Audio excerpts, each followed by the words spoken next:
Машина хуткай дапамогі з уключанымі спецсігналамі стартавала каля ўезду ў горад. Калона рухалася раніцай не ў самы загружаны час. І гэта дало магчымасць іншым удзельнікам дарожнага руху хутка зарыентавацца і саступіць шлях спецаўтамабілю.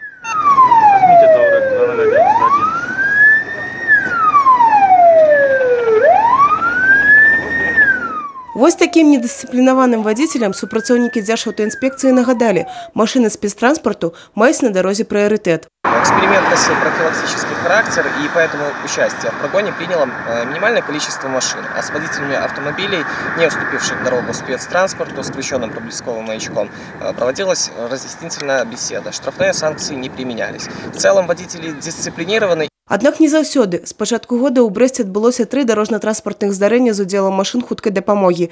2 з іх – бригады реанимации. Во ўсіх выпадках водители не заўважили спецтранспорт и не соступили дорогу. Скорая может ехать и к вашим родителям на вызов, и к людям, которые в этом момент нуждаются более всего во врачах, которые мы пытаемся довести к месту. А нерадивые водители мешают в этом. Будь уважлівым на дарозе і спагадлівым адзін да аднога. Да гэтага заклікаюць супрацоўнікі ДАІ і медыкі. І не спашацца, таму што, як кажуць у народзе, а то можна і паспець. Евгения Мороз, Тыгран Акопян, телерадиокомпания «Брест».